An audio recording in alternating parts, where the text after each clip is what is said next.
off a box score. So Yeah. that's what we're trying to do. So welcome back to another Wisco Fanatics Wednesday. We are starting as the Milwaukee Brewers are entering the bottom of the eighth inning against the Rangers. So we'll probably keep a little bit of an eye on that, but we're looking right now. It doesn't look too good for the Brewers, but we still have 8 Milwaukee Brewer games to discuss today. It looks like it's going to be 4 wins and 4 losses, which all things considered could be worse. And then we also are going to welcome Mike again to discuss the Badgers win over Middle Tennessee and preview their game with Alabama. So we're going to hit the intro, and then we'll start talking baseball. Welcome to another episode of the Wisco Fanatics Show, where we cover the Packers, Bucks, Brewers, and Badgers basketball and football teams from an optimistic and realistic perspective. Wisco Fanatics is brought to you by Cardboard Legacy, Wisconsin's most complete sports card shop. Buy, sell, grade, and consign all at their location in Oshkosh. Alrighty, so as I mentioned, 8 Milwaukee Brewer games to start with today. If you are like us and you are also a Green Bay Packers fan, go and check out our show from last night. We discussed the Packers win over the Lions from Sunday and previewed their matchup for tomorrow night against the Washington Commanders. Today is about the Brewers and Badgers, though, so we're going to start with Brewers and Phillies. Jake, what stood out to you from last Wednesday against the Phillies in Game 2? Yeah, so happy birthday to me. The Brewers went out there and got a dub for my birthday. Hell yeah, dude. Love that. Quintana was on the mound for this one. Gives you 6 1/3, 7 hits, 3 earned runs, 3 walks, and 6 Ks. So not a bad day. Pretty solid start, honestly, when you consider that he's your 5th starter. I wrote in my notes that he was really good, that the 3 earned runs doesn't reflect how dominant he was through 6 innings. Yeah, he is 11-5 on the season now, so you can't ask for much more, honestly. And I still remember the feeling I had that washed over me when I heard the announcement of him signing with the Brewers. I was like, hell yeah, dude, that's a solid guy every 5 days. Yep. And this was the day that we found out about Yelly being out with back soreness. And I saw a lot of people saying some little sideways things on Yelich, which, let's pump the brakes a little bit. He, up to this day, he played 102 out of 139 games, 18 starts in left field, and 111 as DH. So that's pretty reliable for me. Also leading the Brewers in home runs and a bunch of other batting stats. He's the locker room leader. He's just everything to this team. And one quote I took away before I get into some more contextual stuff is a quote that came from Murphy before this game. And he talked about how baseball gives you the full catastrophe. Basically, you know, there's injuries that happen. The season's so long. You play a lot of consecutive games. I mean, I'm cliff noting what he said. But, you know, in general, he's right. This Brewers team has dealt with a lot of injuries all over the place, dealt with low expectations, dealt with meeting them and exceeding them, win streaks, everything. Baseball is a very fun sport, but it is the last sport that somebody should watch if they're going to be so low on the lows and not enjoy the highs as much. It is the last sport to enjoy. Yeah, don't bring your football mindset to baseball season. If you're able to just take it day by day and really just enjoy the totality of the season, baseball is the perfect sport for you. Yeah. So back to the game. Bryce Terang had a really, really good game in this one. Had a 2-out RBI, got him to 70 RBIs in the season. He also had a double, his 25th of the season, and a triple, his second triple of the season, and a walk. And he got his 23rd stolen base of the season, so a really, really good game for Bryce Terang. Got the batting average up to over 290 this late in the season. Really impressive for a guy who gives you platinum level defense, right? Bryce Terang is absolutely pushing that price tag up as he keeps being successful this season. Terang RBI double scored Jake Bauers, who on this day snapped an 0-for-20 streak. Must have felt so good for Jake Bauers. The Brewers had 5 runs in the first inning before an out occurred. They got the highlight of the day was a 3-run homer from Isaac Collins. He's up to 9 home runs now. That was his first home run since his walk-off on August 10th. So, hell yeah, dude. Both probably felt just as good, I'm just going to say. This win versus the Phillies also guaranteed a season series win over the Phillies, and they have a winning record versus every division leader in baseball. The Phillies, the Dodgers, the Blue Jays, the Tigers, Houston. They have beat them all. They've handled their business. Now people are going to see this little streak that they're on right now and absolutely freak out. Not us. We're going to stay rock solid. We understand that everything that we want to accomplish is still in front of us. That's what the team's mindset is as well. And, I mean, honestly, a good bounce-back game after a day of rest that was well-earned. Yeah, for sure. And they got that day off. They clocked back in, and they got right to work on Aaron Nola. Bryce Terang drew a walk. Jackson Churio got hit by a pitch. William Contreras ripped a single. Sal hit a blooper that landed. Jackson Churio went to third on that blooper, and then the throw went by the third baseman, and Jackson Churio took off. I just want to say, if Ellie De La Cruz did that, it'd be everywhere. People would be glazing the shit out of it. Yep. But it's Jackson Churio. Still a cool thing. Isaac Collins took on the second pitch he sees, hits his first home run since the walk-off, like Jake mentioned. The Brewers were up 5-0 before an out was recorded. Mm-hmm. The defense looked back in check. The second inning, 3 ground outs, all of them to Jose Quintana. That was cool. The fourth, Jose Quintana couldn't wrangle a tapper, but 2 pitches later gets a grounder to first base. Jake Bowers steps on the bag, throws a second for a double play. That was good defense there as well. And then Bowers turns defense into offense, hits a single to break up 5 straight retired by the Phillies. Terang scored with a rocket off the left field wall. That was Terang's 3rd time on base in the game already. He had the walk and then a triple and a double. Top of the 5th, a broken bat single and a couple ground balls, found some holes to make a run for the Phillies. I still think that Quintana was doing a good job getting soft contact. Just kind of unlucky with the directions. Did get 3 swing and misses to Schwarber on the slurve, which he was throwing a lot. Not something we've seen a ton of from him in 2025, so that was interesting to see. And then got Harper to ground out after that to not allow any further damage. Top of the 6th, there was an error on Siegler that was erased by Jose Quintana. Got a ground into a double play. That contact, like I said, from the 5th inning, did kind of come back to work in the Brewers' favor there. Top of the 7th, Jose Quintana did come out for the 7th inning with 86 pitches through 6 innings. Facing the 7, 8, and 9 hitters, gave up a single, a strikeout, and then a home run. Hung a breaking ball on his 97th pitch of the game. I looked at it. His velocity was down in the 7th inning.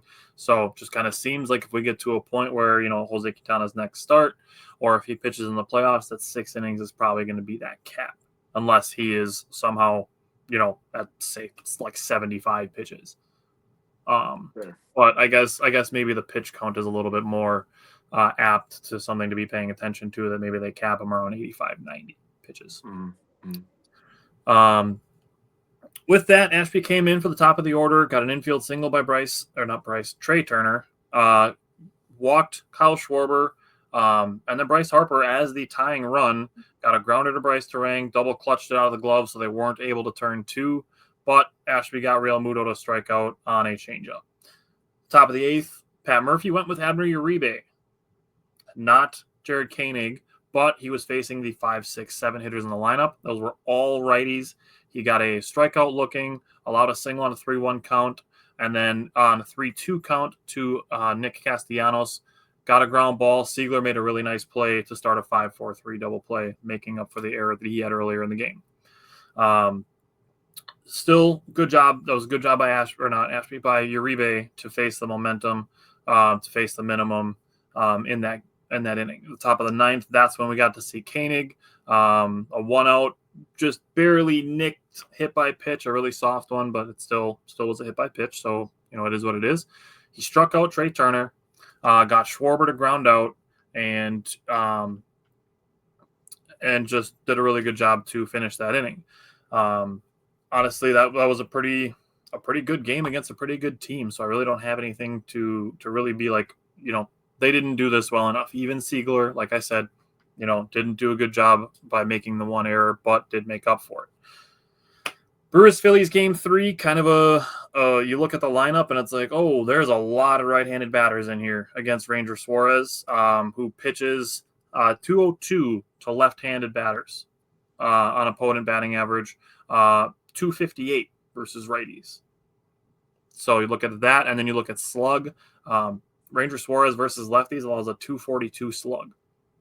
That's insanely low. That's a batting average level of slugging. Yeah, that's great. And allows 378 to righties. So I understand Murphy stacking the lineup. Didn't really matter because Ranger Suarez was getting a super loose zone against the Brewers. And then you get to the bottom of the first inning, the top of the first inning, and Freddie Peralta is not getting the same zone that Ranger Suarez is getting. Did still get 4 strikeouts of the first 6 outs of the game. His fastball looked really good. Did a great job navigating the bases loaded in the 4th. Struck out 2 with first and second, nobody out, and then also got a 3rd strikeout of Alec Boehm. I think Freddie pitched very well to combat Ranger Suarez, and I will say this, I put this in my notes, that is a potential playoff matchup. Yep. We could see Freddie Peralta versus Ranger Suarez in the playoffs, and hopefully it just works out better for the Brewers. But, you talk about Pat Murphy brought Yoel Payamps into this game late and gave up a run. You got to be able to score more than 2 to win. Obviously, scoring 0, you don't win. But, if anything you want to throw at Payamps, just keep it to yourself at that point, honestly. It's really not worth it because the Brewers needed to do better hitting. I will say the Brewers did make lots of contact, only had 11 swing and misses against 137 total pitches, only had 7 strikeouts, only had 7 hard hits, though. They just didn't really find the holes, stack traffic. The Brewers only had 5 batters in an inning twice the entire game. They had 4 times, and then they went 1, 2, 3 times. Despite having a higher expected batting average as a team than the Phillies, 236 to 173. They also out-hit them 7-6. Their best shot to break through was the bottom of the 6th. They had 2nd and 3rd, nobody out. Caleb Durbin hit a ground out. Danny Jansen hit a shallow fly out that wasn't deep enough to score a run, and then Andre Monasterio grounded out. Top of the 7th, Philly was able to use that for momentum, get a 1-out triple and a 2-out single to score a run, and then obviously, like I mentioned, Payamps gave up that 2nd run. And then the bottom of the 9th, Andre Monasterio got robbed of a home run, kind of just a cap on the night. Like, okay, cool, that's where we're at. That would have been a home run in 15 out of 30 ballparks. So what did you take away from last Thursday? Yeah, so I wrote down that this was a classic pitcher's duel, and I also wrote down possible playoff matchup. So nicely done, my boy. Great minds, as they say. I wrote down that both guys were elite. Any way you want to look at it, both guys were really good. Suarez is having a very good year for the Phillies. Same with Peralta for the Brewers. Suarez went 6 shutout innings, only giving up 5 hits. Peralta went 5 innings, giving up 2 hits, had 3 walks and 8 strikeouts. He also tied for the second longest scoreless inning streak in Brewers history with Devin Williams in 2022. And the Brewers went 0 for 10 with runners in scoring position. So I was actually going to talk about Payamps too, because I've seen people be like, oh my God, why would Pat put him in the game? I'm like, well, maybe don't go 0 for 10 with runners in scoring position. It's not that difficult, dude. Yep. If they go 3 for 10, they win this game. They hit 300, they win this game. I said that the Phillies got a single from Turner with 2 outs and 2 strikes to give them 1-0 lead. Stout doubled in Bader in the top of the 9th to make it 2-0. Brewers offense couldn't string any hits together outside of the 4th inning when they had 2 on and 1 out. Vaughn was on. Vaughn and Durbin were on. Jansen got into a fielder's choice, and Mona popped out. Perkins struck out looking. That's really the name of the game, is the Brewers didn't get any hits, and the pitching and defense was pretty good for both teams. Trey Turner has the highest. Does he still have the highest batting average? I know at this point he did have the highest. So. He had the highest batting average. I think it's still Trey Turner and then Sal. Yeah, so you're talking about the guy who has the highest batting average in the entire league. I'm talking National League, not Major League Baseball. Right. And then you're talking about Stott. That guy's a good freaking player too. The Phillies have a lot of good players over there. They're not slouches by any means. Phillies are a good team. I want them to take out the Dodgers for us, so we don't have to face don't have to face the Dodgers. But it is what it is. Just a loss, man. You move on, man. Yeah. So starting with the sweep against the Pirates, what did you take away from Friday? Oh, now Brewers Nation can all collectively take an exhale because Clint Priester pitched a gem. 7 innings, 12-2 on the season.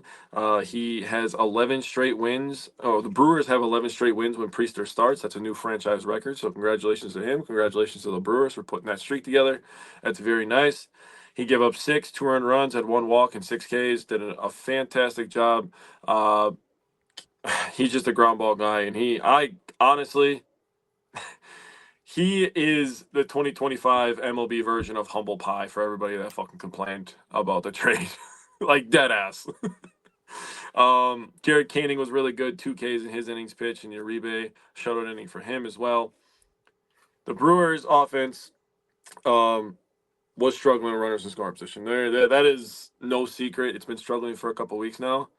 They were 3 for 20 in this game. They had 20 at bats, runners in scoring position. And the guy that broke the hitless streak was Jake Bauers. And after that, Terang and Vaughn got hits with runners in scoring position. Bauers was 1 for 3. Terang was 1 for 3. Vaughn was 1 for 4. That's 10 of your 20 at bats right there from those guys. And you're talking 3 for 10. The reason I brought up 3 for 10 against the Phillies was because it literally happened the next day. You see how I correlate all my notes? I'm glad that you emphasize the 20 and not the 3. Yeah. Because I want a lot of at-bats. And that's the thing. Like, 3 for 20 is 150. That sucks. Yeah. But you have 20 dudes in scoring position? Yeah. Damn. Yeah. 20 at-bats with runners in scoring position. Yeah. And they batted 150 in those spots and still scored 5 runs. Yeah. I mean, they talk about it on the broadcast. We talk about it. It's not a secret that the Brewers' magic number is 4. They scored 5 runs on a day that they batted 150 with runners in scoring position because they put guys on base. Yep. Okay, continue if you had anything else. No, I wanted to talk about how finally breaking through with Jake Bauers, and this was the game where he started kind of getting out of a little bit of a heater. And the Brewers offense honestly needed it this last weekend. So awesome by Bauers coming back. Obviously, we all know in real life that Rhys Hoskins came back today too. So Brewers have 3 first basemen. 2 of the first basemen in this game on Friday night got RBIs and led the Brewers to a win that they honestly, I think the fans needed more than the team. I agree. I'm going to start my notes with this one by giving credit to a Pirate, to Oviedo. They're the starter for this game. He did a good job against Jackson Churio, getting him to swing at an inside fastball and then throwing an outside slider on 1 and 2. The Brewers had first and second with nobody out. They did just get the 1 run in that inning. That was a good job by Oviedo. I'm not gonna deny. I'm not gonna sugarcoat it. The credit is due where it is, even if it's to an opponent. Helps when you still win. Makes it easier to give your credit to the opponents when it's due. Top of the first inning, Quinn Priester got a 3-pitch strike. Bottom of the first inning, Quinn Priester got a 3-pitch strikeout, allowed a 1-2 opposite field double. His fastball had a little bit too much plate on the outside corner, and then walked Brian Reynolds with first base open. Really not the end of the world. Got a ground ball, but it wasn't hard enough to turn 2, but it did set up Andrew Vaughn to make a really, really nice play on a line drive by Andrew McCutchen. I'm just going to keep mentioning it because I don't think that we've discussed it enough, and I don't think it's something that's being brought up enough in the whole of Brewers fandom because everybody's so focused on his bat that Andrew Vaughn is playing really good defense for the Brewers. Dude, we've brought it up probably 9-10 times over the last month. And I don't see it anywhere else except for like when the media people are tweeting about it as it's happening. Yeah. Like I don't see when people are having, like end of game thoughts and conversations, people are not talking enough about Andrew Vaughn's defense. And not even just to mention like making good plays, but also just like hustling, leaving it out there, like diving to first base with the ball in his glove to make outs. Like that's good stuff.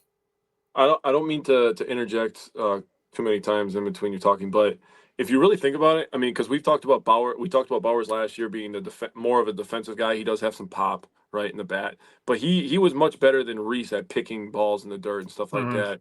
And he was much more slick with the glove, where then Rhys was really just all offense. I think Vaughn's a good combination of both of them if you really consider it. Absolutely. I will say to not to keep giving credit to the Pirates, but Nick Gonzalez is going to be a pain in our ass for a good while. Yeah, he's going to be the new Reynolds, bro. I mean, it is what it is. He gets a ground rule double. He's a good hitter. O'Neal Cruz got a slow grounder up the middle to tie the game at 1. A quick 1-2-3 to follow that. Pirates did get a 2-1 lead in the bottom of the third with a double with a man on first. Terang did make a diving stop, tried to throw sitting, and that allowed the base runner to get to second base, but no further damage. Now, the bottom of the fourth, I think, is a defining inning for Quinn Priester. He allowed a single and then another super soft hit by pitch against the Brewers, just a barely grazing one, but put the Pirates with first and second with nobody out. And Quinn Priester got a double play and another ground out, and I think that was a game-changing inning for Quinn Priester. He followed that up with an 8-pitch fifth inning, a 13-pitch sixth inning, got the seventh on 11 pitches, got a 1-2-3, started with a 6-pitch K. Backwards K, I should say. Started with a 6-pitch looking strikeout, and then got the next 2 outs in just 5 pitches. He finished 7 innings, had 6 hits, a walk, 6 strikeouts, only allowed the 2 earned runs, pitched a true gem. Justin, welcome back. Glad to see everybody doing well, including the Brew Crew. It was a great weekend. Yes, it was. Wisconsin sports. Absolutely. Looking at the 8th inning, Caden got a quick 8th. Abney Uribe got a save for the 9th, all ground outs. The Brewers did add an insurance run in the 8th and in the 9th, thanks to some questionable defense by the Pirates. But what I will say is the one person on Pittsburgh who did not play questionable defense was Brian Reynolds. That dude was running a lot of stuff down out in right field. You ever see? I know you've seen the meme where the Lamborghini is parked next to like that shitty house. That's Brian Reynolds on the Pirates, bro. Like he's a good player, dude. He really is. I mean, he's been an all-star before, and like he's paid, so like he's good. But I mean, if I'm gonna lose 90 to 95 games every year, I want to get paid too, bro. Right. So we talked about the batting with runners in scoring position. Also with this game on Friday, Nick Mears did go to the 15-day injured list. It does sound like it's going to be a minimum stay for him. So that's kind of just where we're at with the bullpen as well. Something to add context. Obviously, we're already without Trevor McGill in this stretch, but also now Nick Mears. So the Brewers are just kind of going through it a little bit. I think a lot of this stuff is partially precautionary, just to make sure guys are 100% for the playoffs. You took the words right out of my mouth. I think that like he's doing it just to make sure that they get that many days off. I really believe that. Looking at a 4-4 week, like yes, it would be cool if the Brewers could win 100 games. Yes, it would be cool if they could set a franchise record for wins. But the really only things that we need to push hard for is the 1 seed and health. Do you know what would be way cooler than winning 100 games is going to a goddamn parade in downtown Milwaukee? Yeah. That would be way more fun. Yep. And I'm just going to say right now, if they win the World Series, you're calling into work. I'm calling into work. I already told my boss. I said, I don't even have to call in. I'm going to walk in and be like, hey, this day, not going to be here. Yeah, I told my boss, like, if any of my teams win, I will not be here the day of that parade. So you better pay attention to whatever day that is. I'm not here. Okay? I don't exist. You never knew me. I'll be back the next day, though. Then you know me. So, with that being said. Going into Saturday, Sal Frelick had a leadoff double that was stranded.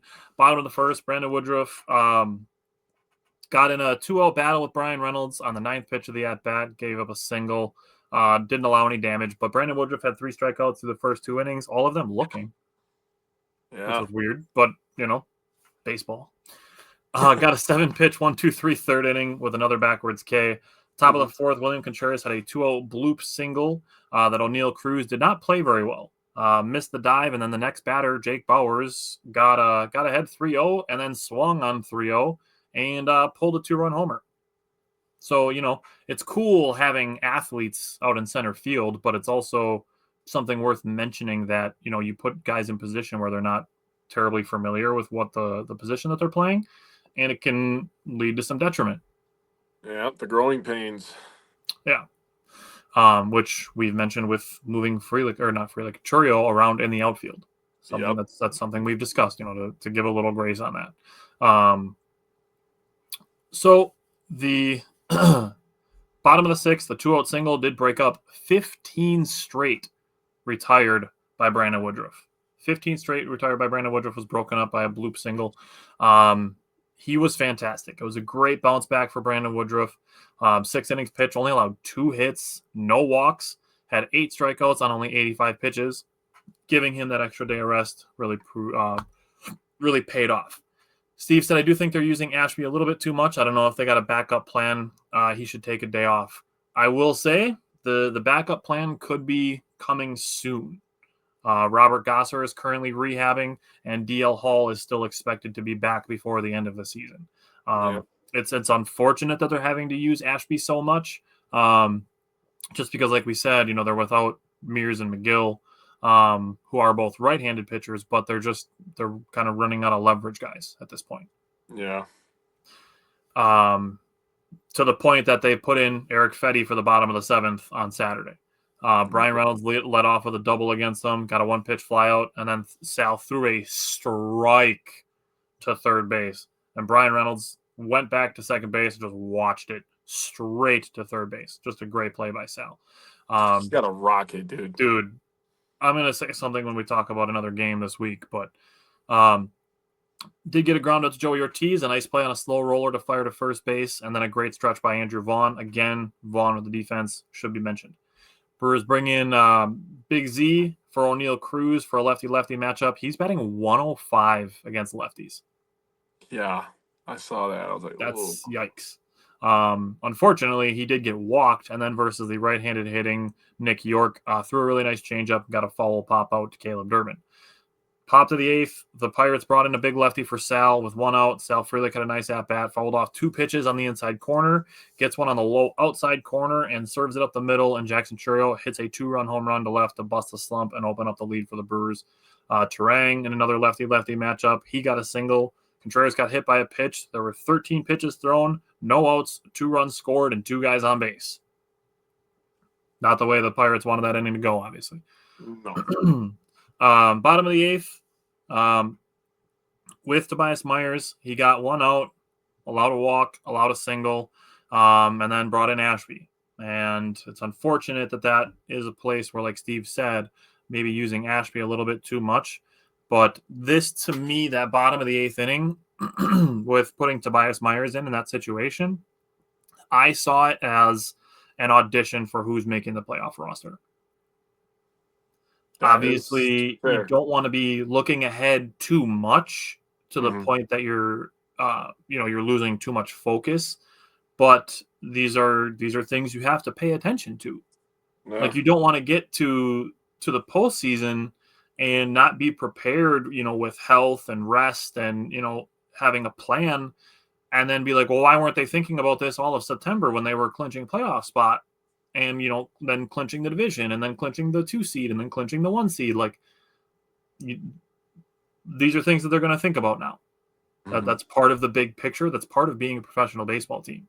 You have to be thinking about these things. Obviously, you just have to try to walk the line of where you're paying attention to it enough versus too much. Yeah.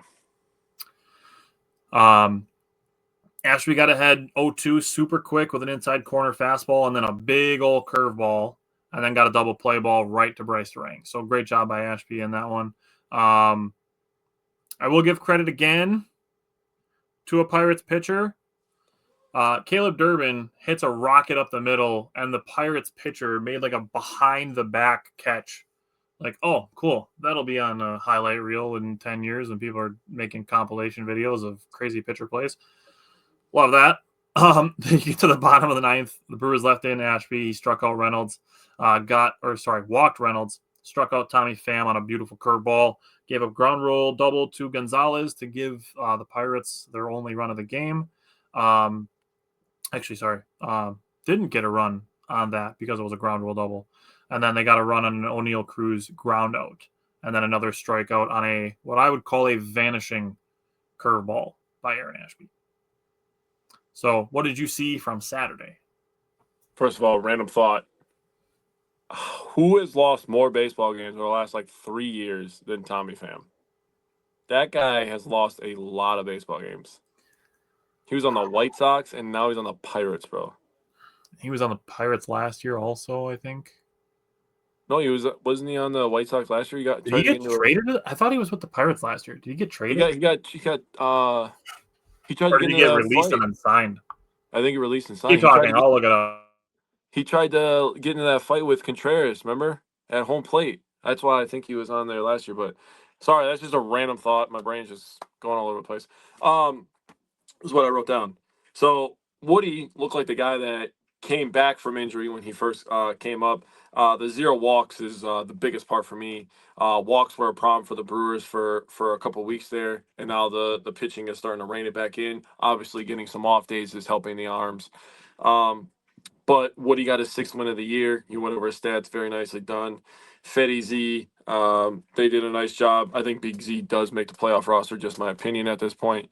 He's been good in situational baseball against lefties when asked to be. And Ashby, I've confessed my love for him a couple times. So I wrote down Bowers in the 4th inning and Churio in the 8th inning, flexing the muscle with a couple 2-run shots.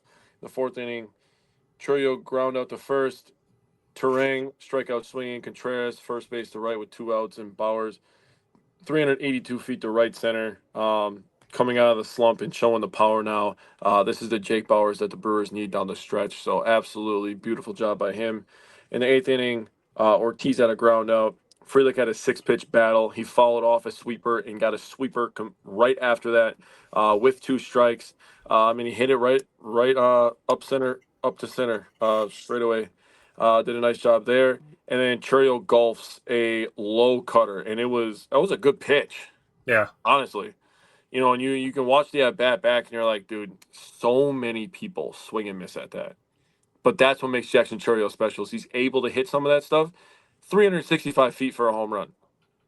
Now, 365 feet. I mean, you have to hit it in the right spot in most ballparks for that to be a home run. But to be able to hit that pitch, because that's not a super fast pitch, low at the knees, I mean, that's incredible stuff, dude. So, great job by him. Again, 0 for 6 in runners in scoring position. But, like I said, the Brewers flexing the muscle. Jake Bowers did a nice job. Like 90% of my notes I couldn't say. But, hey, it is what it is. Oh, I did write down this little tidbit. They scored 10 runs. Oh, nope, never mind. That's the next game. I'll go into that one right now. Really quick, Tommy Pham played with the White Sox last year, was part of the Eric Fetty trade. So he went to the Cardinals, got designated for assignment, played the last month of the season with the Royals, and then played this year with the Pirates. Yeah. Before the White Sox, he was actually traded from the Mets to the Diamondbacks in 2023. So he probably didn't have a terrible 2023, but his last 2 years have sucked. Dude, he's been on like fucking 5 teams in like 3 years, bro. Yeah, 5 teams in 3 years. Yep. Jesus Christ, that's crazy. Yeah, go to Sunday, and I'm gonna run. I'll be right back. Okay, so going into Sunday, we have the Miz on the mound, and there's no secret that the Miz has struggled in his last couple outings with walks and being hit, and coming off the injury list. So for the Miz to go on the mound and do what he did after the first inning, I was actually texting my dad, and I was like, oh God, here it comes. Might be another short outing. We got to get this guy going, and there's been discussions about, do they put him in the bullpen? Do they use him as a spot starter? Let him go one time through the lineups, whether that is, 2 innings, 2 1/3, 3 innings, whatever it is. Let him go through the lineup one time. There's been a lot of discussion on how they're going to utilize him as a weapon in the playoffs. So 7 innings pitched for him, 3 hits, 1 earned run, 2 walks, and 8 Ks. And again, I am so shocked that he was able to go 7 innings after, I believe it was 19 pitches in the first inning. He ends up throwing 108 pitches, 74 of them for strikes. That is impressive stuff from the young man who at one point was being called generational and stuff. Now the stock is a little bit lower on him. He's going to be just fine. He's going, we just said growing pains with the Pirates putting O'Neill in center field. He's going through growing pains. Mm-hmm. People are going to get taped. They're going to figure out what kind of pitches he likes to throw in certain situations. And if you're one of those really good guys, you adjust to the adjustments and you figure it out. And that's exactly what the Miz is doing right now. So I'm still shocked thinking about it again, that he was able to go 7 innings after that first inning, man. I was like, he might go 4. I was thinking that in my head. I'm not even going to lie to you. I was a little bit worried about him in the 3rd inning, strictly because he was at 50 pitches through 2 2/3. Yeah. And there was one pitch that he threw where he kind of stepped off the mound awkwardly. Yeah. But there was just like divots in the mound. So like it wasn't like an injury thing. But it just looked like maybe it was some fatigue. but he was also in an at-bat with Brian Reynolds, who ended up singling in part of a really long at-bat. And then Mizorowski was able to get a flyout to Gonzalez, but he was at 57 pitches through 3 innings. Dude, that guy is just Brian Reynolds is just so annoying. He's tough. He loses a lot of games to us, but man, is he a good player. I would love for him towards the end of his career to come play for the Brewers. He seems like he'd fit in really well. Yeah, good point actually. Payamps comes into the game in the 8th inning, gives up a run, but at that point the Brewers, they had a 5-0 lead after 2 innings, a 9-1 lead after 3 innings. They scored 1 in the 4th, and then the Pirates scored in the 8th as well to, again, off Payamps. Yoho comes in, has a clean inning. Thank you. Everybody involved needed that. The coaching staff, Craig Yoho, the AAA affiliate, everybody needed Craig Yoho to come in and have a clean inning. If he wasn't going to have a clean inning, really good clean inning too. It took him 10 pitches. He had 2 strikeouts. He kept his fastballs on the edge and got O'Neal Cruz to strike out on 3 changeups. That was really, really good. Yeah, the changeup looked really good. I wrote down, multiple people providing run support, which is something that I always love. 6 people providing run support, 2 people with 2, Bowers and Terang. Terang had 2 2-out RBIs. Jansen got in on the action. That's nice to see, especially with the news that came out today. We'll talk about that in a little bit. But the Brewers scoring 10 runs without a home run or Christian Yelich in the lineup, that's scary. That is scary for everybody involved. And I'll even throw this with Bryce Terang leading off with an opposite field single to beat a shift. Isaac Collins following with an opposite field single. William Contreras going from 0-2 to 3-2 and drawing a walk. Loading the bases with nobody out. Jake Bowers pulled a double. Andrew Vaughn with a single. And then Caleb Durbin ground into a double play that still produced a run. That all came against Bubba Chandler, one of the top 3, I would say, pitching prospects in the Pirates organization. It's obviously Paul Skeens, Jared Jones, who is out with an injury, and then it's Bubba Chandler. Like, those are the 3 guys that they're most excited about. Mm-hmm. And the Brewers put it to them. And I want to give credit again to the defensive side of the ball. Jacob Mizorowski started with 2 walks, got a 1-pitch fielder's choice. 2 more pitches later, gets a 5-4-3 double play, and another good stretch by Andrew Vaughn. I want to keep giving that context out there. There was a point, like I said, with Mizorowski where I was like, ooh, maybe this is going to be his last inning. And then he comes out in the bottom of the 4th and was a check swing call away from having an immaculate inning. I don't think there was a swing on the check swing that was appealed, but if the batter had swung, Mizorowski would have had an immaculate inning. Obviously pitched 10 pitches.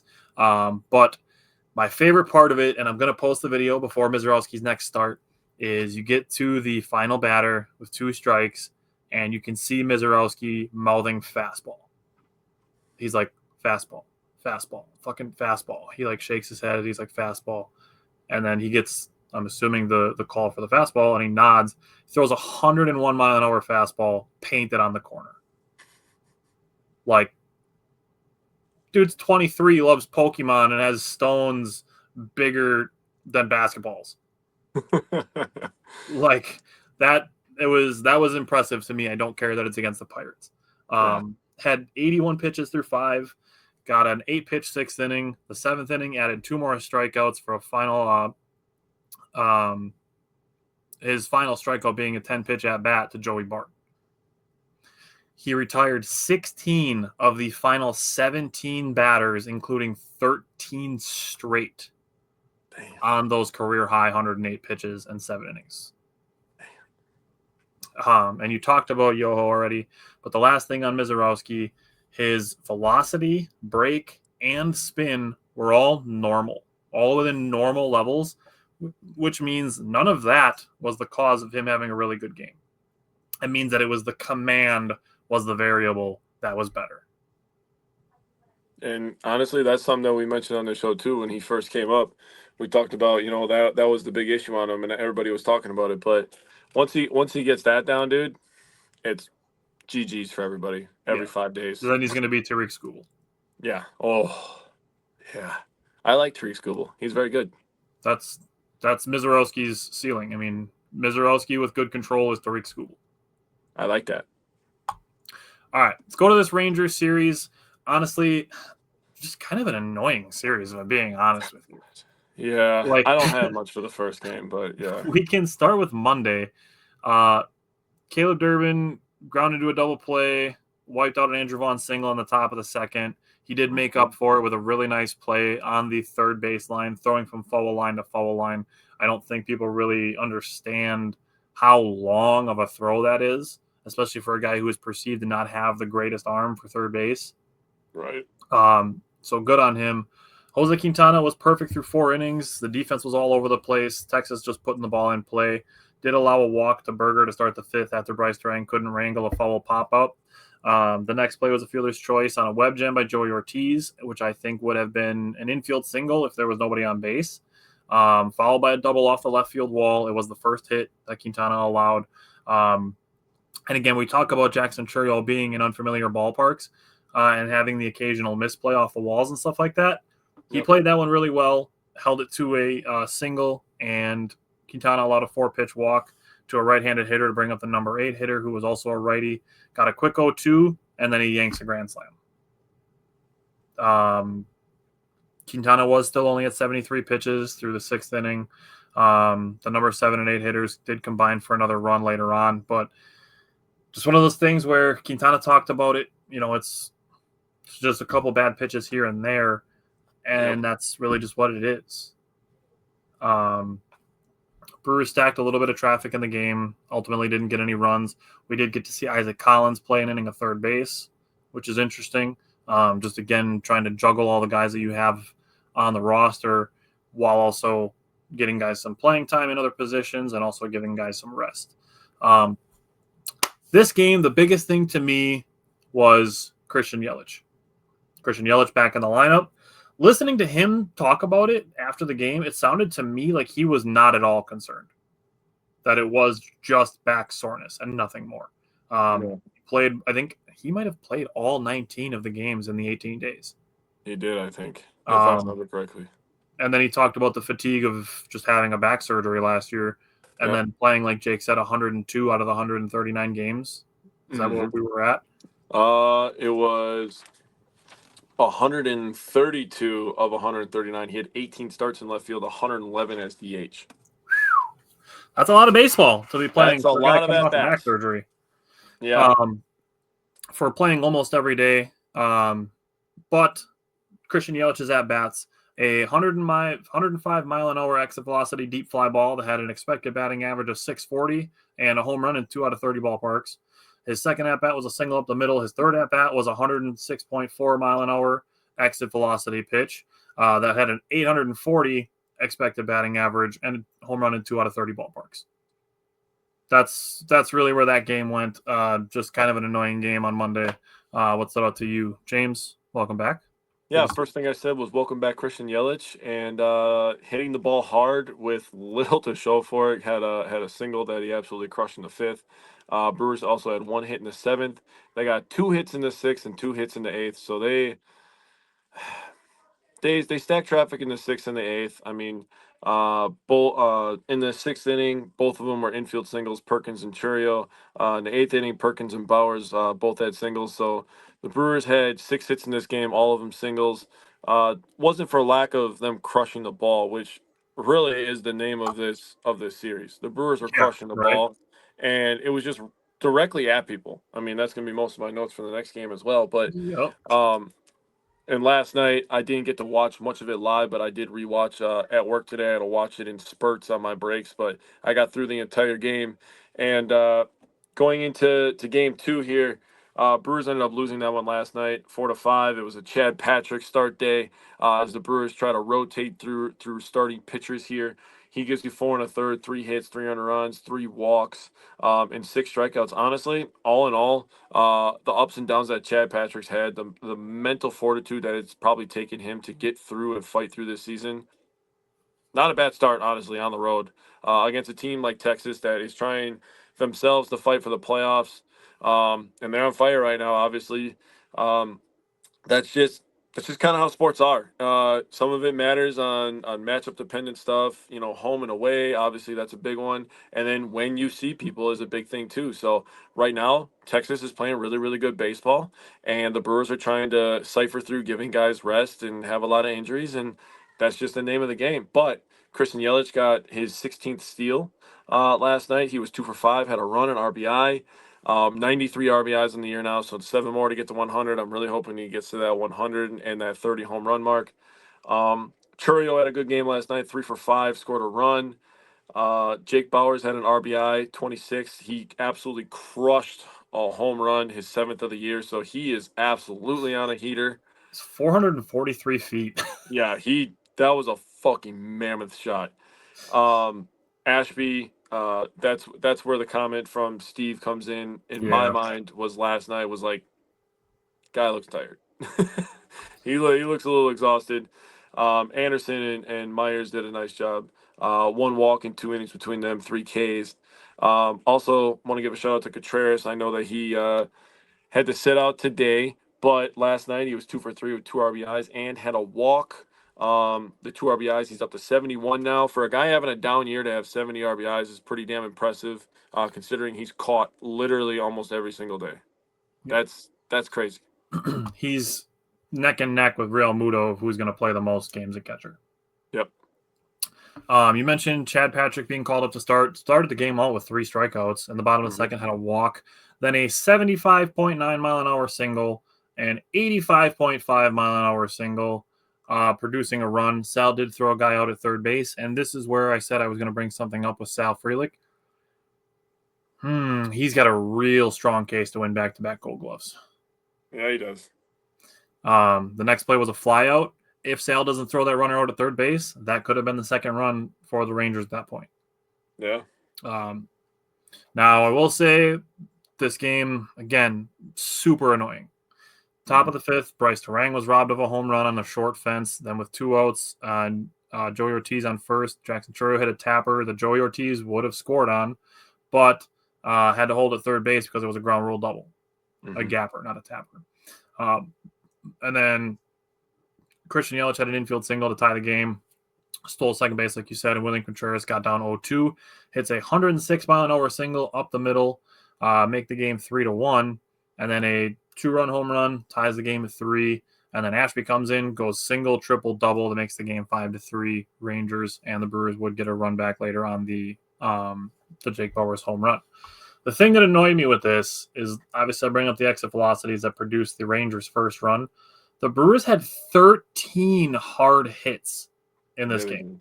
Yeah. 13 and lost. Again, it's one of those baseball things, but it's super annoying. And it carries into today. Like, great start to the game. Bryce Terang hits a 0-2 bomb, 110 miles an hour off the bat, 435 feet. Jackson Chourio rakes. He had to go down to get it. Rakes a home run to make it back-to-back. He was down 0-2, got back to 2-2 before hitting the home run. That was 109.1 miles an hour off the bat, 409 feet. Both of those were 30 for 30s. Put them on ESPN. Nicely done. And then Christian Yelich follows up with a line out to dead center field, 110.8 miles an hour off the bat. Had an expected batting average of 970. Essentially, that ball is out 3% of the time. Yeah. And it gets caught. Yelich just looks up at Euchre like, what the fuck? Yeah, dude. I was like, dude, I feel bad for him right now because he's crushing the ball, dude. Everybody. All of the balls in play. Caleb Durbin gets a ground out, 100.4. Joey Ortiz hits a single, 104.2. Bryce Terang has a fielder's choice, 95.5. Jackson Chourio, ground out, 95.9. These are all classified as hard hits. Freddie Peralta's 30 straight scoreless innings ended at 30 by naturally a solo home run. Not a cheap shot by Berger, nor was the second one that he hit that kind of put the Rangers ahead for good. But, I mean, just annoying. And then even if you look at the hit breakdown today, 11-6, the Brewers out-hit the Rangers. It's just one of those things where, like, you look at it, I guess you kind of throw your hands up and be like, all right, I guess it's good that we're going home on Friday. So I don't know if you had anything else you wanted to say about today. No, I was going to talk about Yelich kind of talking to the baseball gods as well after the back-to-back jacks, because I was watching it while I was just messing around with some stuff at work, and I'm just like, dude, this guy can't buy a goddamn hit right now. It's going to be like one of those things, like so you see the tip of the iceberg kind of memes, right? Where they show like what's actually happening and the production that's waiting. That's how I feel about Yelich. I feel like he's just about to get on a freaking legendary heater come playoff time, dude. I feel like the quality of contact is a better indicator of near future success than just looking at a small sample size of results. Yeah, I mean, me and you were texting a little bit last night before I decided to hit the hay, but we were talking about how hard contact's better than no contact. Just like we talk about runners in scoring position, it's better to stack traffic. And maybe have a 3 for 20 day. Now that's not great. You don't want to have those consistently, but having a 3 for 20 days shows that your guys showed patience. They were hitting the ball. People were getting on base. Things were working. He just needed that one more piece to put it over the top. The Brewers are going to be just fine. They're gonna go on a absolutely generational run, man. I feel it in my soul, man. The playoffs are going to start. The Cubs or somebody, the Phillies are going to come into town being like, oh, we're going to beat the Brewers. They're the 1 seed. Then the Brewers are just going to smack them around like 12-4 the first couple games. And it's just going to be like, yeah, we had this coming. Did you see us in Texas? We were hitting everything 100 and whatever. Yeah. I And mean, they're catching the Andrew ball. Vaughn. Andrew Vaughn is a perfect example. He went through that Yes. slump where he was like 8 for 45, but it's like, Yes. dude's just hitting missiles all over the place. They're just all right at fielders. Yeah, And then all of a sudden, second baseman Andrew Vaughn or- has a 4-hit game, a 3-hit game, a 2-hit game in Pittsburgh. And it's like, Yeah. Andrew Vaughn's back. It's like he was never gone. Yeah. The ball just couldn't find any fucking grass. Yeah. That's very fair. That's a very good point. So the Brewers are off tomorrow, and Mhm. then they have 3 games at home against the Cardinals at home. Then they're off Monday. 2 off days in a week is crazy. We're I only know, going I to was have 4 Brewer figuring games it next week. Be a Because short the episode. Brewers start a series with the Angels next Tuesday. So they play Tuesday, Wednesday, Thursday, and Wednesday night is a night game. So that'll be after next week's show. Yep. So we're only going to have 4 Brewer games next week. Yep. But what we will have is another Badger game. So we're going to bring in Mike, and we're going to start talking about the Badgers football win over Middle Tennessee. So, Mike, welcome back. And let's discuss a win against Middle Tennessee, starting with the offensive line. Yeah, so new offensive line in this one. We were kind of poking at it last week that it was a possibility. We thought maybe only the left tackle was going to get replaced. The Badgers said, "Fuck that noise. We're mixing it up, boys." Yep. So Moving a new 4 offensive guys. line from left to right. Malman moved from right tackle to left tackle. Brunner was the one mainstay. He stayed at left guard. Jake Renfro was a late scratch in this one, and god damn it, if he's a scratch versus Alabama, we might be in trouble. That's all I'm going to say about that right It now. sounded like that was kind of a surprise, which leads me to believe he's going to play against Alabama. Yeah.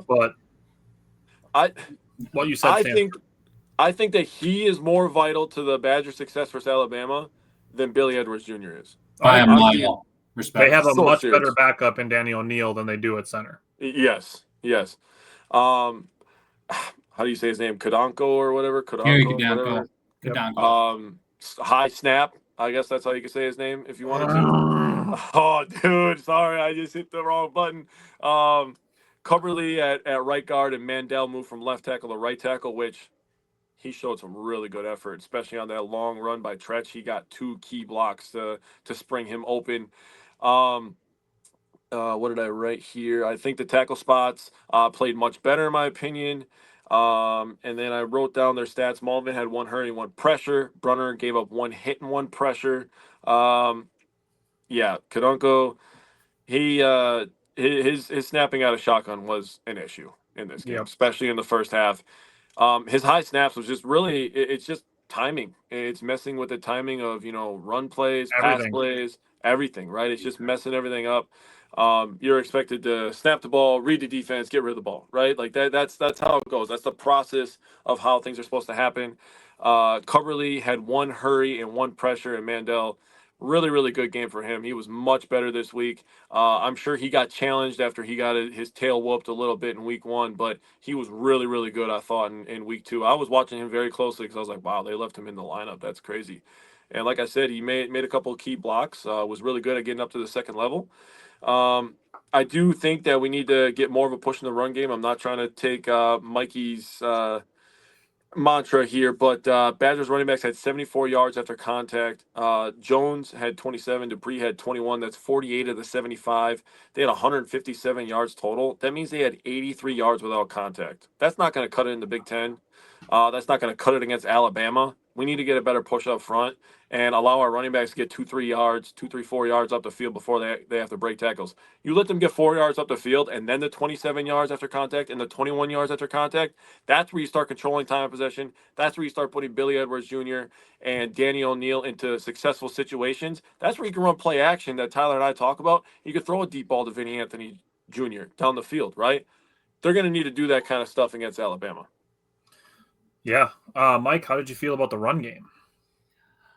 Jake kind of touched base on it a little bit. No, it's totally fine. But no, it was definitely, I think, for a game like this when you're playing a get right game, right? What do you got? What do you want to improve on? Things you want to improve on, even with the new offensive line lineup, especially after last week.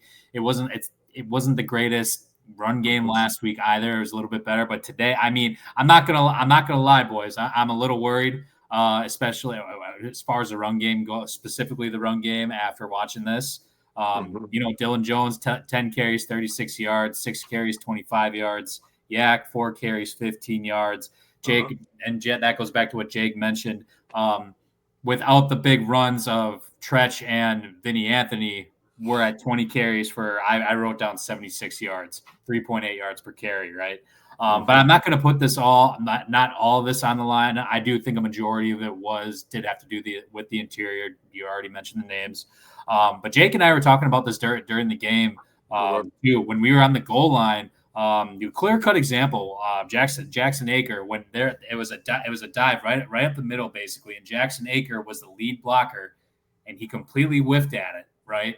And there's another play on another drive that he also whipped the block on. So I don't want to completely penalize the offensive line in this game, although I will say that was a majority of the issues. I mean, with the botched snaps, I mean, I think about, the air raid 2 years ago when he first started doing that, and Dan Beanie had to play center, and that wasn't his natural position, really, right?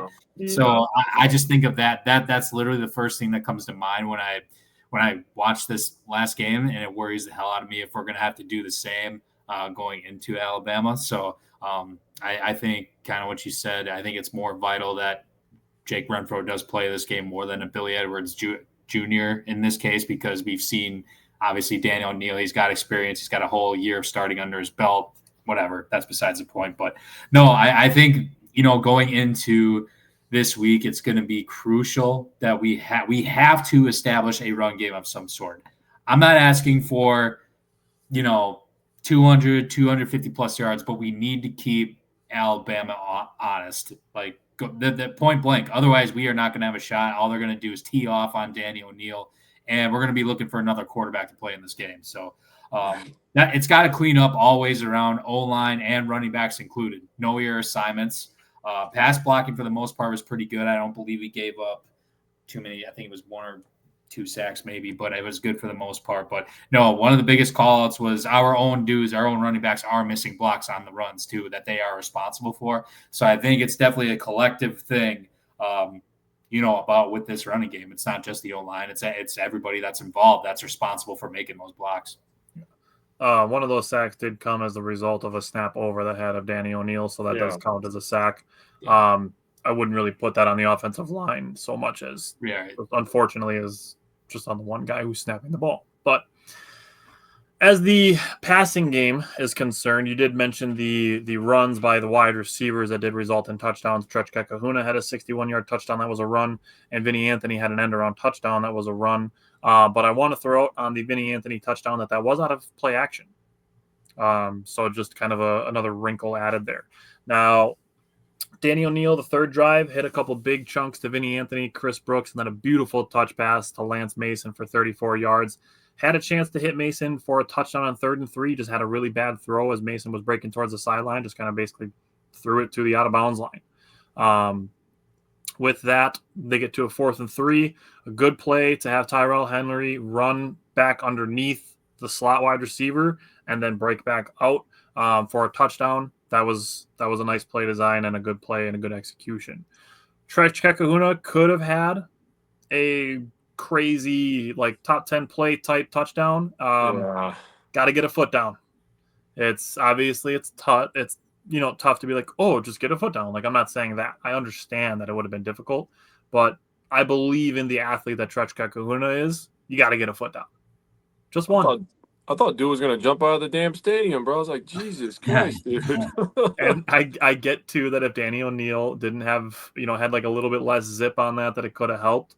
But that was almost a really crazy touchdown by Trech Kahuna from Danny O'Neill. Dude, Danny puts just a touch too much air. A touch. Yeah. Just take it back just one tick, and he's gonna be dropping dimes, dude. He's this close. Yep. There was, in my opinion, a lack of execution, interception. Offensive line struggled on the play. Danny O'Neill rushed the throw. Dylan Jones kind of ran into his own offensive lineman on a little wheel route screen setup and dropped the ball. I think that's kind of on everybody, like Mike was saying. It's Dylan Jones, it's on the offensive line, and it's on Danny O'Neill that play resulted in interception. I'm not singling any one person out on that. Yeah, that's one where the quarterback has to throw it at the feet, bro. Yep. Drop it right on the ground, dude. Play's dead. But he'll learn that as he gets more experience because he is only a sophomore. So right. And then we talked about the two wide receivers scoring on runs, and then Jaden Ballard ran a real nice route, out and up, and with no safety help, that turns into a 58-yard touchdown. Yeah, I would like to see him get used a little bit more. I think Billy Edwards, he has a little bit stronger arm. I think that he would be spamming Ballard, dude, because he is a really good athlete. Yeah, that looks fun. And I want to say the last thing on the passing game before we go to the defense is the Badgers got off to a slow start in this game. Not a secret. People were freaking out in the first quarter. Oh my God, they're losing 3-0 to Middle Tennessee. Final score ended up being 42-10. Like, it's not that big of a deal. Obviously, you don't want to start slow, but I think people feel better if you're just consistently scoring throughout the game, even though they did win 42-10. But Danny O'Neill was one of the guys vocal at halftime. So I just wanted to give him that shout out. He was one of the guys saying, hey, this isn't who we are. And the Badgers came out and kind of just set the example of, hey, this is what we do to mid-majors. Yeah. All right, going to the defensive side of the ball, Jake, how'd you feel about the D-line? So D-line was pretty damn good. Barton, I'm going to go through. I have run and pass stats for all these guys. So Barton had one hurry in the pass game. He didn't have any tackles in the run game. He had one miss. 4 total missed tackles from the Badgers. 2K from the D-line. Mike Gardner and Ben Barton had those misses for the D-line. Suggs had one hurry, and in the run game, he did a fantastic job plugging up holes. That is his job. You just be big, and you don't let anybody run through this B gap or this C gap or this A gap when your assignment is that, and he did exactly that. I was like, yes, I like him in the run game. He's one of those guys that I feel like if he puts on good tape against the run, that he could be an undrafted free agent in a camp next year. I think that he has that kind of potential. The Badgers had the D-line had 7 of the 12 run stops for the game. That's really, really encouraging for me. Rieger, he had a pretty good game too. 1 quarterback hit, 4 hurries, and he had 4 run stops that led the team this week. So he's been tremendous. He leads the team on the season with 8. So he's been tremendous. Christian Allegro is second on the team with 7. So getting run stops from your defensive end is a good thing. That means he's setting the edge and he's competing out there. They're going to start running to the other side because they're going to be like, yeah, that guy is good against the run. So we're going to run to the other side. So that's a good thing that helps the Badgers be able to set up their defense how they want to play it.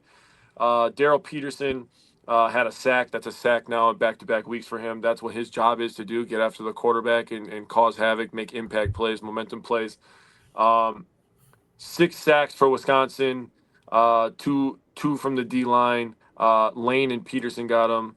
They had one hit and 13 hurries. Total for the Badgers, 8 of the 13 hurries came from the defensive line. So really nice job by the defensive line. That's probably the most improved spot on the roster from last year to this year. I don't think I'd hear any disagreements from either of you guys. Looking at the linebackers, like I said last week, we're probably going to have some crossover with the linebackers and D line, just because some of these guys are going to be playing on the edge, so they're going to be kind of like, it's like, aside from Jake and I being like, you get Rieger, I get Cheeks, you get Witt, I get somebody, and going back and forth.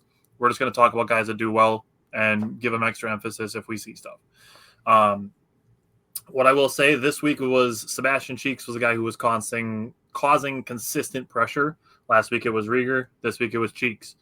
Christian Allegro made a really big play, a huge tackle for loss on 4th and 1. That was something I wanted to see, was big plays in the running game. We got to see Tackett Curtis show off his speed a little bit. Middle Tennessee put a new quarterback in, and the third play that they put in this new basically an athletic quarterback, a read option type quarterback. Yeah. Curtis chased him down for a sack, and the next play, Mason Rieger destroyed their running back. So just a really good, really cool set. And then we get to the fourth quarter, and the game's kind of out of reach at that point. So we got to see Michael Garner get a tackle for loss, and we got to see Mason Posa get a sack. Yeah. And Cooper Catalano getting some playing time as well. Mm-hmm. So cool to see that. And then in my mind, looking at the defense, the way that I see it, they essentially allowed 3 points. The other 7 kind of came because of the offense having that ugly turnover. That pretty much, I don't want to say gifted, but basically gift wrapped a touchdown to Middle Tennessee. All they had to do was tear off the wrapping paper, and they had it. Mm-hmm. So that's where I'm at with the defense, the linebackers. Mike, what are you looking at with the secondary? Yeah. So, I mean, it was pretty good for the most part. I mean, Middle Tennessee had 208 yards passing, 75 of which were off of 3 deep balls, basically. 1 in the beginning over Rico, 1 over De'Anthony Hill, and I think late in the first quarter, early second, and then 1 to start out halftime. I think that was over Emilio Agard. So you take those 3 balls out, for the most part, it was pretty good overall. All 3 of those deep balls are very well thrown. I know, like in the moment when I was texting Jacob during the game, I was pretty pissed off. But looking back at it, literally every single one of those were dime pieces, as I like to say. So kudos to recovering after that. Like Tyler said, 3 points is still pretty damn good overall. So Preston Zagman, 5 total tackles. He was a force again, 3 solo. Austin Brown, 2 tackles. Rico had 2 tackles and a pass deflection. Great to see there. I'm going to give a shout out to Emilio Agard. He got his first interception of his Badger career. I don't know why the quarterback threw that ball that he threw, but hey, he was there and he was ready for it. So that was a great play by him too to break it. It was. He was waiting for it. He was pouncing on it. Yeah. So shout out to have him. That clipped, and Jake and I are gonna maybe make some content on that later this week. Okay, sweet. Yeah, so kudos to him. He's going to be, I think he's going to be one of those 3-4 year Badger guys for this team. So you're going to hear Emilio Agard's name a lot over the next few years here. So not too much after that. It was shout out to the Nita native, Matt Young. He got some reps in this game. He had a tackle. So for all you Wisconsinites that are familiar with the name, he was able to get out there. And then Matthew Traynor, the other backup safety, he actually had a pretty big game given the limited amount of reps that he had. He had 3 tackles. So, no, I think overall you're sitting in the good. The first 2 games last year in comparison to this year defensively, shit, man, I think we're miles ahead of where we were last year, 2 games in.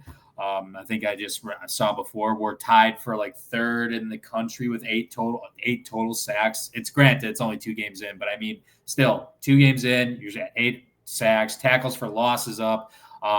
We were not nearly in this position whatsoever last year. So I'm happy that we're, creating blitz packages and getting different dudes involved. Tyler, you literally just mentioned it was, Mason Rieger week 1. Now it's Sebastian Cheeks.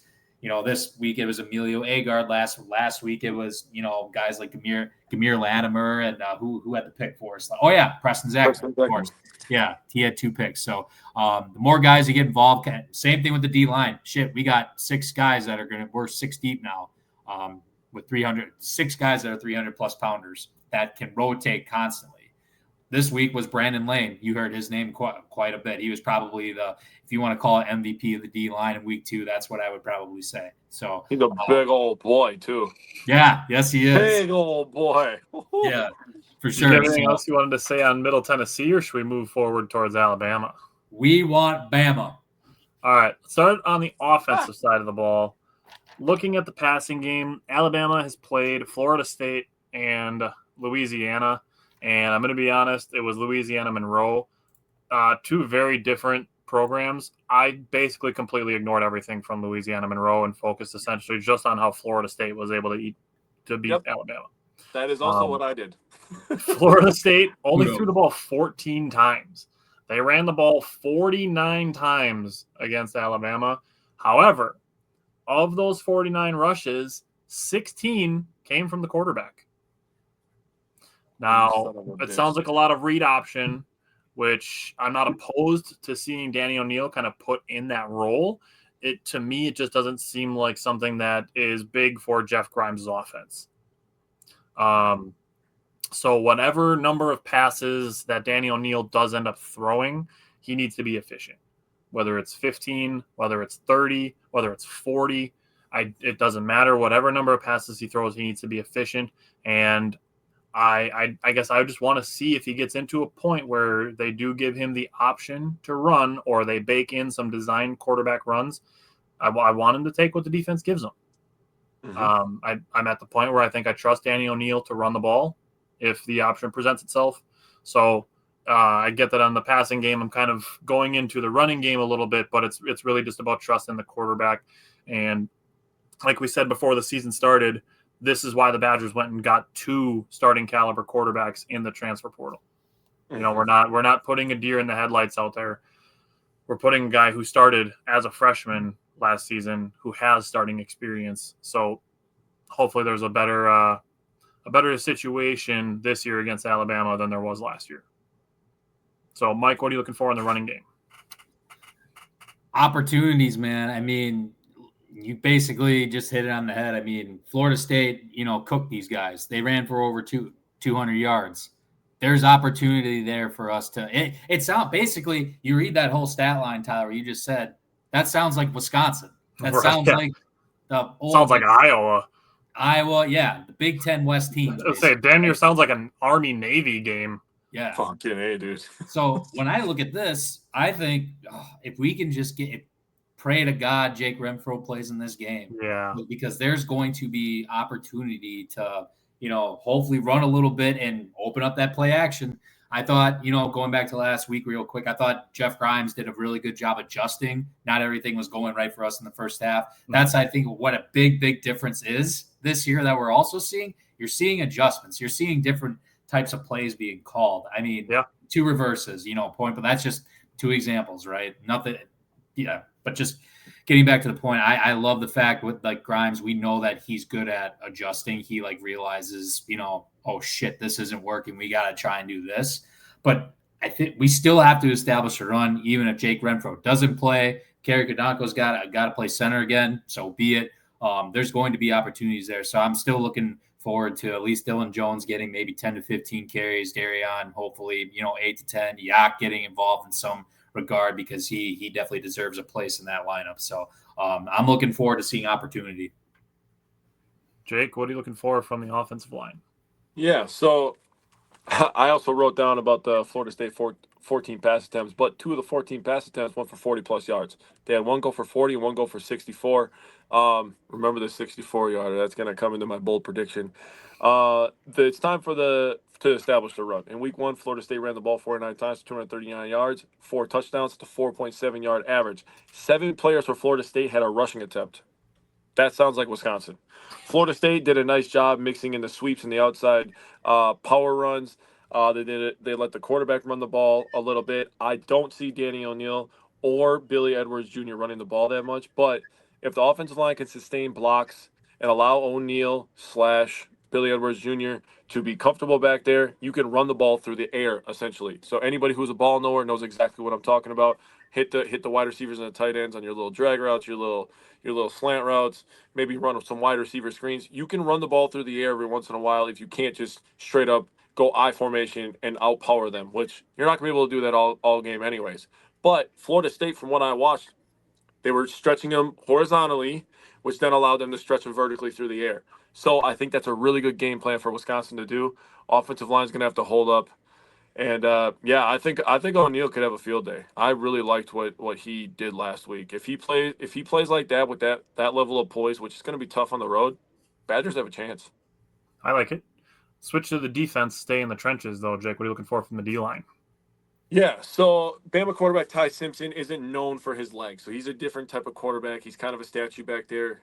He has 11 carries for 20 yards and a touchdown, and he also has a 13-yard long for a run. So that means he has 10 carries for 7 yards. This guy is absolutely not an athlete, but he does have a pretty good arm. He is 100% a rhythm and timing passer. I'm looking for pressure to help the DBs. I'd be okay with playing a little bit more man this week and sending an extra rusher to try to speed him up a little bit. Also, we want him to be passing the ball. That means that the Badgers are winning, by the way. If they're just throwing the ball a ton, that means the Badgers are winning. So hopefully a fast start for Wisconsin. I wrote down that Tekka Curtis showed really good rush ability in the last couple of weeks, and Allegro is a little bit more of a coverage / tackle and space type. So maybe Tekka Curtis can end up being that guy that turns into the hunter this week and brings down Ty Simpson a few times. So I like that you brought up that they passed a lot and also that he's run the ball a bunch because, again, I pretty much ignored the Louisiana Monroe game. Looked at the Florida State game. He passed the ball 43 times that game and also ran 9 times. He did. He ran 9 times in that game. So I'm looking at Christian Allegro and Tackett Curtis, not necessarily spying him, but like you said, with putting an extra guy in the box, if those guys can just go get to the quarterback. I mean, we've seen a couple times where the Badgers have been able to get pressure with just 4 or 5 rushers. It would be more ideal to get to the quarterback, like Jake said, and speed him up than to try to say, all right, we're going to rush 3 and drop 8 into coverage. Yeah. I'd rather go the former route, which in my mind also means that Cheeks, Rieger, Witt, Fearbright, they all also need to keep their edges set. Not allow him to escape the pocket because, like Jake said, he's not necessarily the best athlete, but he's not afraid to take off either. The way I see it is kind of how Tyler Van Dyke was for the Badgers at the beginning of last season. Where he's mostly a pocket presence guy, but if you dare him to run, he's not going to be like, no, I don't want to. Like, he's going to take 4, 5, 6 yards if you give it to him. Right. So I just don't want them to get to a point where they're over rushing and then letting him step up, into the pocket or, flush him out of the pocket. And then he's got all day to find somebody downfield after the pocket breaks down and then just finding Ryan Williams, who is playing this week. Yep. It's annoying because I don't like it when teams that I don't like have nice things, but Ryan Williams is a fucking stud. There's no denying that. And I do not envy Mike's secondary and what he's looking for on Saturday. Hey, we got a stud over there too. He wears number 2 as well. So just saying. Yeah, I mean, the first thing that I wrote down for this preview, I wrote down chess match, basically in the secondary. As Tyler said, Ryan Williams, yeah, he is probable today. I think Kalen DeBoer confirmed today in his press conference or yesterday or something like that they do expect him to play. But it's not just Ryan Williams anymore. I mean, Bama's got 6 different receivers with at least 5 catches this year. At least week 1 when Ryan Williams, he had 5 catches for 30 yards. I mean, he wasn't even the leading guy. The leading guy is Jeremy Bernard, who absolutely had a field day. I guess a lot of it was garbage time, but I mean, 8 catches, 146 yards. That's 18.3 yards per reception. So he's getting some good looks for sure. 37 yards was his longest, so he's getting up and down the field. But I do think, going into this, it's going to be really interesting to see how they match up. Who knows? I don't know if Ryan Williams is going to start right away too, or if they're going to slowly just bring him back into things. That's going to be a big part of this. But I think you're going to see Rico lining up in different spots on damn near every play, basically, right? I think he might start off on Jeremy Bernard, who's got the hot hand a little bit, but maybe once Ryan Williams, if he makes a big play, then you adjust it a little bit. But no, I mean, and then as far as leading up to that, I do think a lot of it's going to come down to our pass rush too. One of my Can I say something just because you mentioned pass rush while you're talking about the secondary? Sure. I want to see maybe at least once for sure, maybe twice, I want to see Jameer Latimer running cornerback blitzes. I feel like at some point in the season, just based on the really early returns, I feel like he's got the capability to murder a quarterback on a corner blitz. Yeah, and we could use it too. And I definitely expect Tressel to open it up a little bit, so to speak. Who knows? I mean, it's those first couple of weeks, some coaches, both sides like to, hide some stuff. I do expect Tressel to open up the kitchen sink, so to speak, a little bit and, create some different packages and whatnot. But yeah, I'll go into our X factors because I don't want to give too much away. But yeah, it's going to be a chess match. Start talking about it. You started it, so go away. Give me yours. So mine is the matchup between Mason Reiger and Caden Proctor. These dudes are going to be playing on Sundays. This is must-see TV, this matchup. I think that this is going to be, one of the best matchups to watch all over the country. I mean, Mason Reiger's a beast. We've seen what he could do. Caden Proctor, obviously one of the most hyped. I mean, and for a good reason. Probably going to be a first-round pick. Yeah, he's going to be the first lineman, out of the draft. But Mason Reiger, this is a guy who probably wouldn't be at Wisconsin right now if he wasn't hurt all season last year. I mean, We've seen how much of a force he is right now. And no, I am just looking forward to seeing that because he is a fucking monster in my view.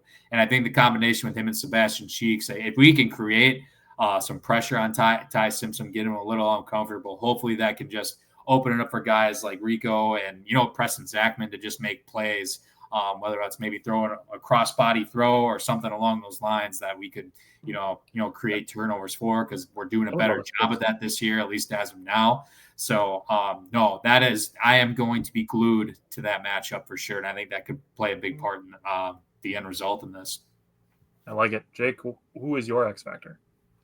My X factor is actually an element of the game that could happen, and it's explosive plays. So I was very excited to talk about this. I told Mike, I actually called Mike last night, and I was like, I got some good shit. I went through every single play with the Florida State and Bama game, and I went through explosive plays, 10-plus yards, and then I also took down the negative plays or no-gain plays. So this doesn't count penalties or sacks, right, because those are obviously negative plays. But in terms of X factor explosive plays, Florida State had 7 runs that went over 10 yards. 7. They had 11 total, so they had 4 passes that went over 10 yards, or at least 10 yards. So very good by Florida State. In terms of negative plays, they had 0. 0 negative plays. They had 3 plays that got no gain. So if you're averaging that out, they still have 8 plays that were more positive. For Bama, They had 12 total plays that went over 10-plus yards. 5 of those plays happened on the first 2 drives when the game was still in balance. After that, Florida State started whooping that ass.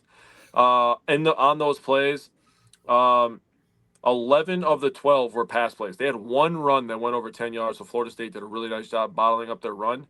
Then you go to their negative plays. They had 4 plays for negative yards and 3 plays for no gain. Yeah, it's going to be a big factor for this game. The Badgers, control what you can control. Don't get penalties. Hold your blocks and create explosive plays down the field. My thing, and I kind of cheated by not picking a specific player or matchup either, but I went with the defense, and my thing with the defense is to not let Alabama score fast. Mm-hmm. Yeah. Because when you let them score fast, they score a lot. Yeah. So moving into score predictions, Jake, give me your score prediction from the head. I'm sorry. I'm really sorry, guys.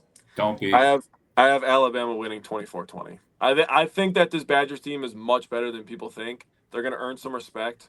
They might actually get a couple top 25 votes after this week, even after a loss. I mean, there's that one chick going viral right now that actually moved Florida up after they took a loss to I saw that. Florida. Did you see that? Dude, it was a major story. I couldn't believe that she was trying to defend that. She's a fucking idiot. But anyways, I have Alabama winning 24-20. All right, Mike, what do you have from the head? I'm sorry as well. This is contingent. I am. So going into this when thinking about it, I went off of the depth chart that got released on Monday. In my view, at least as of now, Jake Renfro is not playing in this game. That's just not that. And again, a lot could change going into Saturday. I'm strictly going off of the depth chart that was released on Monday. Mm-hmm. I got Alabama winning 27-13. The Badgers still cover. I do think at the end of the day that I just looking at the eye test from that first, it just scares me if we cannot get off to a fast start in this game, or at least kind of like how the first two games went for us. I am very, very worried because this is Alabama. This is not Middle Tennessee or Miami, Ohio.